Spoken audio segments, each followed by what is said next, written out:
Good morning बच्चों। कल हम लोग लौह इस्पात उद्योग के बारे में पढ़ चुके थे, ठीक है। तो आज हम लोग पढ़ने वाले हैं सूती वस्त्र उद्योग, ठीक है। तो हम लोग पहले ही जानते हैं कि सूती वस्त्र उद्योग जो भारत के पश्चिमी भागों में ज़्यादातर पाए जाते हैं, और वो खासकर महाराष्ट्र और गुजरात में, ठीक है, महाराष्ट्र और गुजरात में। हमने देखा है कि वहाँ पर ज़्यादा सूती वस्त्र उद्योग होने के पीछे कारण है कुछ, क्योंकि वहाँ पर कपास की खेती यानी पश्चिमी भारत में कपास की खेती अधिक होने के कारण वहाँ पर ज़्यादातर सूती वस्त्र की मिलें या सूती वस्त्र का उद्योग खोला गया है। उसमें से दो जगह का नाम स्पेशली दिया गया है, मुंबई और अहमदाबाद। तो और भी छोटे छोटे हैं जिसमें से उस सबका नाम दिया हुआ नहीं है, लेकिन जो वो दोनों राज्य में ना काली मिट्टी वाला क्षेत्र होता है जिसमें कपास की खेती पर्याप्त मात्रा में होने के कारण उधर सूती वस्त्र का उद्योग लगाया गया है। तो देखते हैं इसके बारे में। सूती वस्त्र उद्योग सबसे पुराना और सबसे बड़ा कृषि आधारित उद्योग है। तो देखो, सूती वस्त्र उद्योग सबसे पुराना तथा सबसे बड़ा कृषि आधारित उद्योग, यानी कृषि आधारित उद्योग में सबसे बड़ा उद्योग सूती वस्त्र उद्योग है, और यह सबसे पुराना भी है। इस उद्योग में प्राकृतिक और कृत्रिम दोनों प्रकार के रेशों का प्रयोग किया जाता है। तो देखो, इस उद्योग में natural and artificial both types of fibre uses, ठीक है, यानी दोनों तरह के फाइबर का प्रयोग किया जाता है। इसमें से नेचुरल और आर्टिफिशियल, मैन मेड, ठीक है। कपास, अब यहाँ पर देखो हम लोग सूती वस्त्र उद्योग में से और कुछ कुछ जो हम लोग का कंडीशन है दिया हुआ है, ठीक है, जिसमें देखो हम लोग प्रयोग किया जाता है। उसमें क्या क्या बोला है कि प्राकृतिक और दूसरा कृत्रिम, जिसको हम लोग नेचुरल एंड आर्टिफिशियल बोलते हैं, ठीक है, फाइबर। अब देखो, कपास, रेशम, ऊन, लिनन, जूट से प्राप्त रेशे प्राकृतिक रेशे हैं। तो ये सब रेशे के बारे में हम लोग क्या क्या कर रहे हैं, कपास, रेशम, जूट, उलेन, ये सब क्या है बोल रहा है, नेचुरल रेशे हैं, जिसको हम लोग साइंस में क्लास 7 में पढ़ चुके हैं और यहाँ भी साइंस में पढ़ेंगे, ठीक है। जबकि नायलॉन, पॉलिस्टर, रेयन, एक्रेलिक, ये सब क्या है, ये सब आर्टिफिशियल फाइबर है, ठीक है। कौन कौन, नायलॉन, पॉलिस्टर, रेयन, एक्रेलिक, ये सब हम लोगों का आर्टिफिशियल रेशे हैं, फाइबर हैं। अब देखो इसकी प्रक्रिया में इसको देखते हैं। प्राचीन काल में सूती वस्त्र हाथ से कताई करके और हथकरघों से बुनकर तैयार किए जाते थे। तो हम जानते हैं कि प्राचीन काल में जब कुछ टेक्निकल या जो कम्युनिकेशन के साथ साथ टेक्निकल, यानी हम लोग मशीनी युग नहीं आया था, उस समय की बात कर रहा है, ठीक है। यानी मशीनी युग नहीं होने के कारण उस समय में क्या करते थे, प्राचीन काल में सूती वस्त्र का कटाई और कढ़ाई बुनाई, देखो कटाई करते थे हम लोग किससे, हाथ से, तथा हथकरघों से बुनकर उसे तैयार किए जाते थे। हाथ से काटते थे तथा वो जो हथकरघा होता है, चरखा, उसके द्वारा कपड़ा तैयार किया जाता था, मतलब धागा तैयार किया जाता था, उसके बाद कपड़ा भी बुना जाता था। 18वीं शताब्दी के बाद, ठीक है, 18वीं शताब्दी के बाद यानी 19वीं सदी में मुख्य रूप से ग्रेट ब्रिटेन में बिजली चालित करघे का प्रयोग किया गया, ठीक है। देखो, यानी 8वीं शताब्दी के बाद क्या किया, ग्रेट ब्रिटेन, लंदन में, ठीक है, यानी इंग्लैंड में बिजली चालित करघे का प्रयोग किया गया, ठीक है। आज भारत, चीन, जापान और संयुक्त राज्य अमेरिका सूती वस्त्र के प्रमुख उत्पादक देश हैं। ये इम्पोर्टेंट रखेगा, सूती वस्त्र के प्रमुख उत्पादक देश का नाम लिखें, ऐसा पूछेगा एग्जाम में, ठीक है। क्या पूछेगा, सूती वस्त्र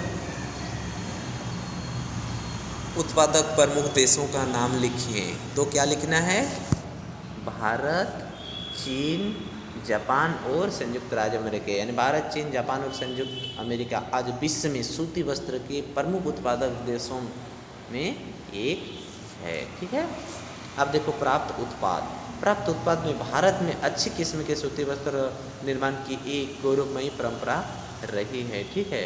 तो भारत में शुरू से ही, ठीक है, क्या अच्छी किस्म के सूती वस्त्र के निर्माण में एक गौरवमयी परंपरा रही। उदाहरण के लिए ढाका का मलमल और कालीकट का केलिको विश्वविख्यात रहा है। तो कौन कौन है विश्वविख्यात? देखो, उदाहरण के लिए ढाका का मलमल, ये क्या है? अच्छी किस्म के सूती वस्त्र है। और कालीकट के केलिको, यह विश्वविख्यात रहे। हमारे परंपरागत सूती वस्त्र उद्योग द्वारा उत्पादित वस्त्र महंगे होते हैं, ठीक है। तो हम लोग जो परंपरागत तरीके से जो सूती वस्त्र का निर्माण करते हैं, उत्पादन करते हैं, उससे क्या होते हैं, वो इस प्रकार के वस्त्र बहुत ही महंगे होते थे और उनके उत्पादन में समय भी अधिक लगता था। वो महंगा भी होता था और उत्पादन में समय भी लगता था। इन परंपरागत उद्योगों को पश्चिमी देशों के आधुनिक कपड़ा मिलों से कड़ी स्पर्धा का सामना करना पड़ा, ठीक है। उन लोगों के बीच में जो हम लोग का भारतीय सूती वस्त्र उद्योग और पश्चिमी देश जो England, Germany, Britain, France, Italy, जो भी पश्चिमी देशों में सूती वस्त्र के उद्योग, तो उन लोगों के साथ हम लोगों का बड़ी प्रतिस्पर्धा सामना करने लगा, ठीक है। क्योंकि उन लोग कम दाम में ही सूती वस्त्र बेच देते थे और आसानी के साथ बना भी लेते थे, और हम लोग बहुत ज़्यादा मेहनत से बनाते थे और उन लोगों के साथ हम लोग कम दाम में बेच नहीं सकते थे। इसी कारण उन लोगों के साथ हम लोगों का प्रतिस्पर्धा करना पड़ा, ठीक है। आधुनिक तकनीकी पर आधारित कपड़ा मिलें सस्ते और बढ़िया किस्म के वस्त्रों का कम समय में ही बड़े पैमाने का उत्पादन करती है। तो आधुनिक तकनीकी पर आधारित जो कपड़े उद्योग थे, खासकर यहाँ सूती वस्त्र, ठीक है, उसमें क्या किस्म भी अच्छा रहेगा, कलरिंग भी अच्छा रहेगा, सब कुछ अच्छे क्वालिटी के रहेंगे, ठीक है। और आसानी के साथ उपलब्ध भी हो जाता था, कम दाम में भी मिलता था। सब कुछ हम लोगों का जो परंपरागत तरीके से जो सूती के कपड़ों का बुनाई कताई करते थे, उसके तुलना में वो अच्छा होता था। इसीलिए उन लोगों के सामने हम लोग नहीं टिक पाते थे, ठीक है।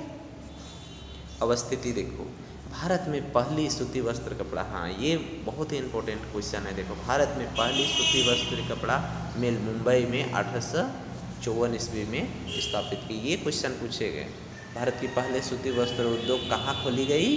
तो मुंबई में खोली गई, ठीक है। क्वेश्चन पूछेगा, भारत की पहली सूती वस्त्र उद्योग कारखाना कहाँ खोला गया? तो मुंबई में। कब खोला गया? 1854 में, ठीक है। कच्ची कपास की उपलब्धता, उष्ण आर्द्र जलवायु, मशीनों का आयात करने के लिए पतन सुविधाएं, पतन मतलब वही समुद्री पतन, ठीक है, समुद्री पतन, ठीक है, सुविधाएं एवं सस्ते श्रमिकों के उपलब्ध होने के कारण मुंबई में सूती वस्त्र उद्योग बड़े पैमाने में विकसित हुआ। और आज भी मुंबई में सूती वस्त्र का जो मिल है, ठीक है, कपड़ा मिल, सूती वस्त्र उद्योग, आज भी वो बड़े पैमाने पर दिनों दिन बढ़ते जा रहा है, ठीक है। तो कब खोला गया था पहला सूती वस्त्र उद्योग? 1854 ईस्वी में। कहाँ खोला गया था? महाराष्ट्र के मुंबई में, ठीक है। अब आगे हम लोग देखते हैं। देखो, पहले सूती वस्त्र उद्योग महाराष्ट्र और गुजरात, ठीक है।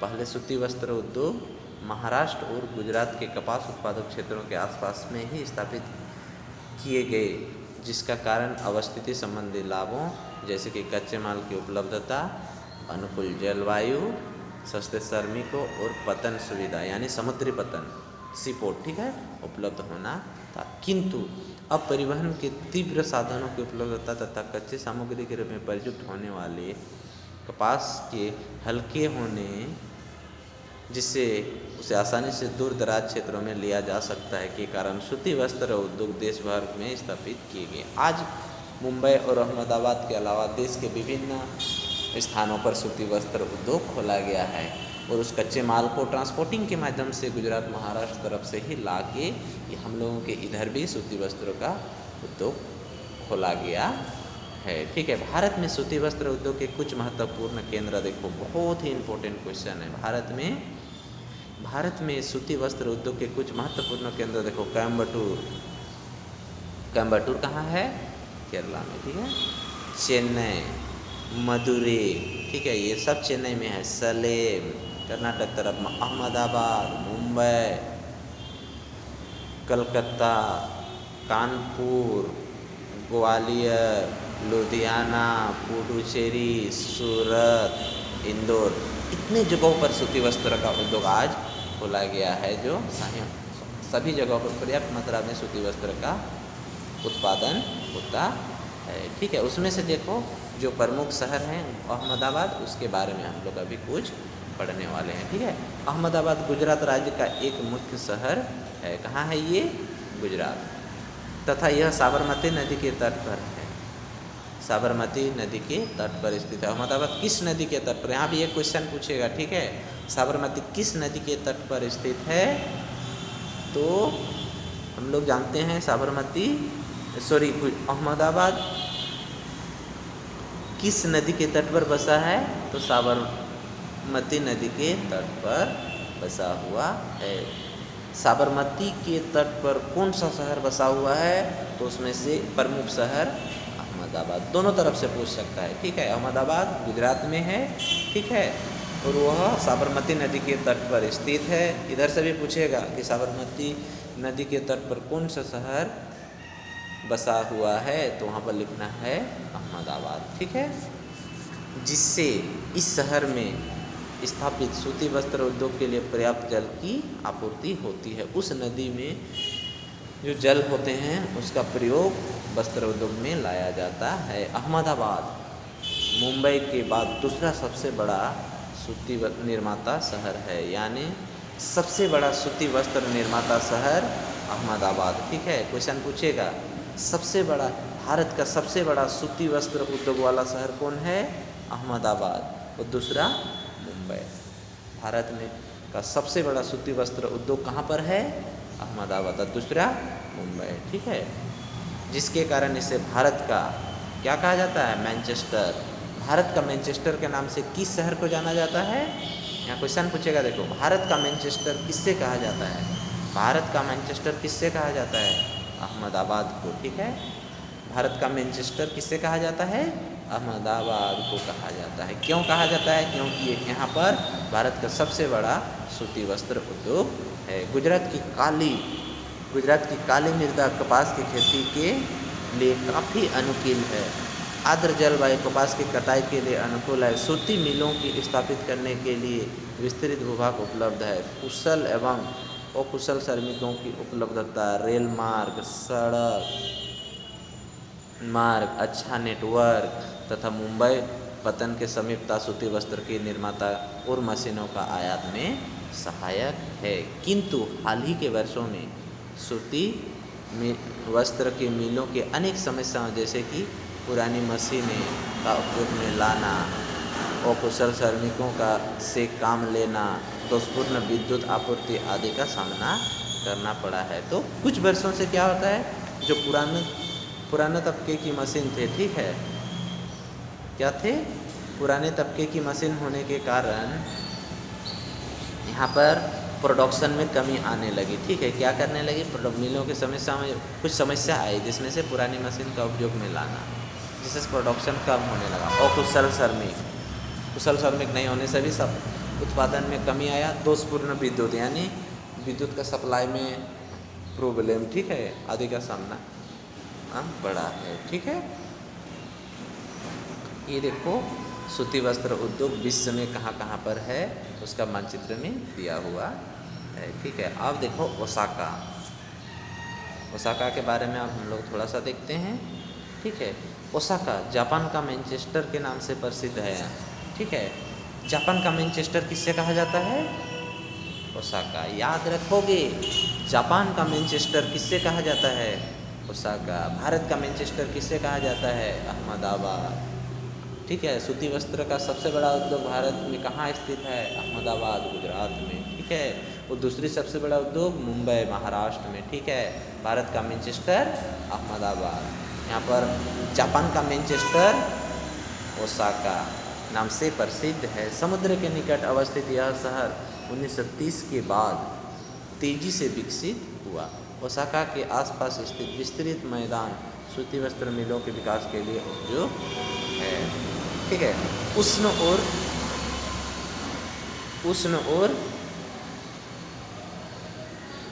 और आर्द्र जलवायु, पनबिजली यानी जल विद्युत, सस्ते एवं कुशल श्रमिक की उपलब्धता, योडो नदी में सूती मिलों के लिए पर्याप्त जल उपलब्ध होना। तो वो किस नदी, ओसाका किस नदी के तट पर बसा है? योडो नदी। और उसी नदी से उसे पर्याप्त मात्रा में जल प्राप्त होता है। कच्चे कपास के आयात और सूती वस्त्र के निर्यात के लिए पतन सुविधा उपलब्ध होना इस शहर के प्राप्त होने वाले अवस्थित संबंधित लाभ है। कपास का आयात, आयात का मतलब हम लोग जानते हैं, और निर्यात का मतलब, आयात का मतलब किसी एक दूसरे देशों से सामान को मंगाना, उसको हम लोग आयात, और निर्यात बोलते हैं जिसको हम लोग किसी दूसरे देश अपने देश के सामान को भेजते हैं उसे निर्यात कहते हैं। तो आयात और निर्यात जो एक देश के साथ दूसरे देश का, एक देश दूसरे देश के साथ सामान का लेन देन जो करता है उसे हम लोग आयात और निर्यात करते हैं। तो हम किसी दूसरे देशों से सामान का मंगाते हैं उससे हम लोग क्या कहते हैं, आयात कहते हैं, ठीक है।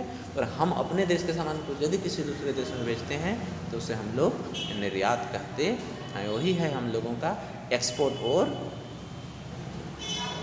इंपोर्ट, ठीक है, निर्यात और आयात।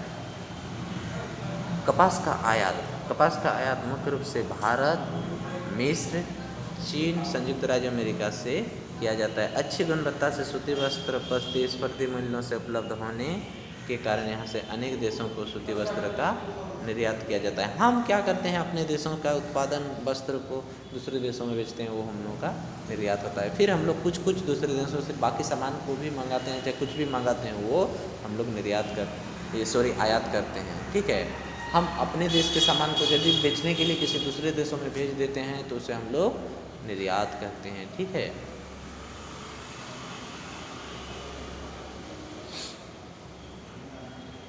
ठीक है, और उस देशों के, हालांकि यह सूती वस्त्र का प्रमुख उत्पादक है, किंतु हाल ही में यहाँ अन्य उद्योग जैसे कि लोहा और इस्पात, पोत निर्माण, मोटर वाहन, बिजली के सामान तथा सीमेंट उद्योग के भी अच्छे विकसित हुआ, ठीक है। ये सब ओसाका में बाकी सब भी विकसित हुआ। तो ठीक है, हम लोग आयात और निर्यात करते थे। निर्यात हम लोग अपने देश से जो बेचते हैं वो निर्यात होता है, और किसी देश से हम लोग अपने देश के लिए जो सामान मंगाते हैं वो हम लोगों का आयात होता है, ठीक है।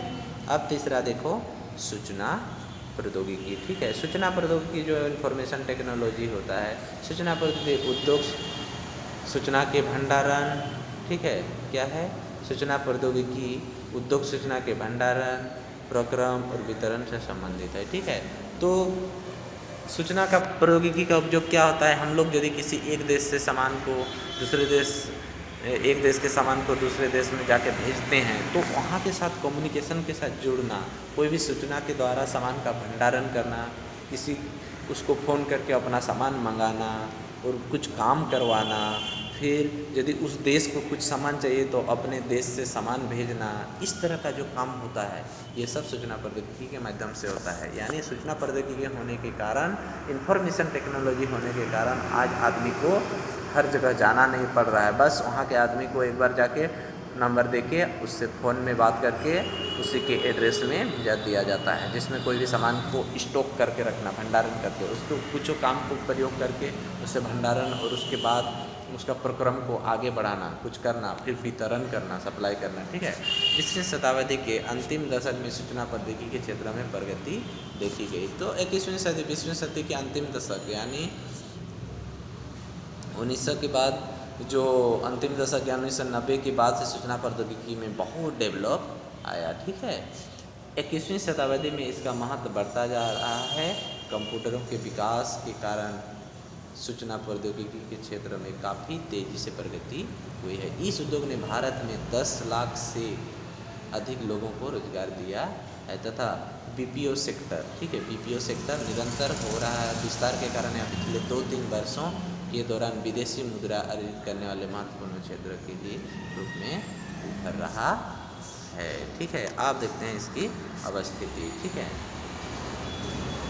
भारत में सूचना प्रौद्योगिकी उद्योग के 18 मुख्य केंद्र विकसित हैं, जिसमें से देखो मुंबई, चेन्नई, दिल्ली, कोलकाता, हैदराबाद, पुणे, तिरुवनंतपुरम, चंडीगढ़, बेंगलोर आदि उल्लेखनीय, ये प्रमुख सूचना प्रौद्योगिकी उद्योग के शहर हैं। यद्यपि बेंगलुरु को भारत का सूचना प्रौद्योगिकी की राजधानी कहा जाता है, ठीक है। यद्यपि क्या बोल रहा है, यद्यपि यानी तथापि बेंगलुरु को भारत का सूचना प्रौद्योगिकी का राजधानी कहा जाता है, क्योंकि यहाँ सूचना प्रौद्योगिकी उद्योग में जुड़े अनेक बहुराष्ट्रीय कंपनियाँ कार्य कर रही है। कैलिफोर्निया के सिलिकन घाटी, देखो कैलिफोर्निया के सिलिकन घाटी और भारत के बेंगलोर सूचना प्रौद्योगिकी के उद्योग का प्रमुख केंद्र है। ठीक है, क्या है, जुड़ी हैं। ठीक है, कार्य कर रही कैलिफोर्निया के सिलिकन घाटी, देखो कैलिफोर्निया के सिलिकन घाटी, कैलिफोर्निया के सिलिकन घाटी और भारत के बेंगलुरु सूचना प्रौद्योगिकी के प्रमुख केंद्र है। ठीक है, आप बेंगलुरु के बारे में थोड़ा सा देखते हैं। ठीक है, दक्कन की पठार, यानी जो दक्कन का पठारी क्षेत्र स्थित कर्नाटक राज्य की राजधानी बेंगलुरु भारत का एक महानगर है और महत्वपूर्ण औद्योगिक केंद्र भी है। वर्ष 1991 में बेंगलुरु में सॉफ्टवेयर टेक्नोलॉजी पार्क की स्थापना की गई। बेंगलुरु में सूचना प्रौद्योगिकी का विकसित होने का अनेक कारण हैं। अब बेंगलुरु में ही सूचना प्रौद्योगिकी क्यों डेवलप हुआ और उसके प्रमुख कारण क्या क्या है, उसी के बारे में हम लोग पॉइंट बाय पॉइंट देखते हैं। ठीक है, पहला, कैलिफोर्निया की सिलिकन घाटी की तर्ज पर कर्नाटक सरकार ने 70 के अंतिम वर्षों में इलेक्ट्रॉनिक सिटी का विकास बेंगलोर शहर में 18 किलोमीटर दूर किया। ठीक है, इसने बेंगलोर को भारत का सिलिकन घाटी कहा गया। ठीक है, भारत का सिलिकन घाटी के नाम से कौन सा शहर प्रसिद्ध है, बेंगलुरु, इसको याद रखोगे। भारत का सिलिकन घाटी के नाम से प्रसिद्ध शहर बेंगलोर। सिलिकन घाटी किस शहर को कहा जाता है, तो बेंगलुरु को कहा जाता है। पॉइंट नंबर 2 में देखो क्या है, बेंगलुरु की जलवायु पूरे वर्ष में काफ़ी सुहाना बनी रहती है। यह शहर देश के अन्य भागों से रेल, सड़क, वायुमार्ग से काफ़ी अच्छी तरह से जुड़ा हुआ है। ये भी एक कारण हो सकता है। पॉइंट नंबर 3, यहाँ कंप्यूटर सॉफ्टवेयर उद्योग के लिए आवश्यक प्रशिक्षण, सबसे अच्छी सुविधाएं उपलब्ध है। वर्ष 1999 में बेंगलुरु में भारत का सूचना प्रौद्योगिकी संस्थान की स्थापना की गई। ठीक है, चौथा, बेंगलुरु को काफ़ी संख्या में उचित प्रशिक्षित, ठीक है, बेंगलुरु को काफ़ी संख्या में उचित प्रशिक्षित और मेधावी व्यवसायी को तैयार करने का श्रेय दिया जाता है। नेक्स्ट, सरकार की नीतियों ने भी इस शहर को सूचना प्रौद्योगिकी को सर्वतोमुखी विकास पर योगदान किया है। फिर देखो नेक्स्ट पॉइंट, बेंगलुरु में अनेक सार्वजनिक क्षेत्र की कंपनियां जैसे कि BHEL, जिसको हम लोग भेल बोलते हैं, BEAN बेल बोलते हैं, उसके बाद HAL हैल, ठीक है, उसके बाद देखो NAL नैल, फिर देखो DRDO, फिर देखो ISRO और अनुसंधान संस्थानों जैसे कि Indian institute of science IIC स्थापित की गई है। ये सभी चीज़ की उपलब्धता होने के कारण बेंगलोर को ही हमारा औद्योगिक शहर के रूप में, इंफॉर्मेशन औद्योगिक शहर के रूप में से चुना गया, सूचना प्रौद्योगिकी का शहर कहा गया है, सूचना प्रौद्योगिकी उद्योग का शहर कहा गया। ठीक है, और यहीं पर सब कुछ ये किया गया। ठीक है, इस शहर में राष्ट्रीय और अंतर्राष्ट्रीय स्तर की 100 से अधिक सॉफ्टवेयर कंपनी काम कर रही है। ठीक है, इस शहर का वातावरण अच्छा है और कम वेतन एवं कुशल श्रमिक में उपलब्ध है। वर्ष 1989 में हेवलेट पैकर्ड HP ने भी यहाँ पर उत्पादन की स्थापित की। आज विश्व का अधिकतर कंप्यूटर और सॉफ्टवेयर कंपनी जैसे IBM, ओरेकल, नोबल, फिजिक्स2 बेंगलोर में स्थित है। कोई बहुराष्ट्रीय कंपनियाँ जैसे कि मोटरोला, सीमेंस, सिटी कॉर्प इत्यादि कंपनी के लिए सॉफ्टवेयर विकास बेंगलुरु स्थित कंपनियों द्वारा स्थापित किया जाता है। फिर देखो, पिछले 10 वर्षों में बेंगलुरु ने सॉफ्टवेयर विकास और सूचना प्रौद्योगिकी के क्षेत्र में एशिया का तेजी से विकास करने वाले शहरों के कीर्तिमान स्थापित की है। ठीक है, अब हम लोग नेक्स्ट क्लास में सिलिकन घाटी के बारे में पढ़ेंगे। ठीक है।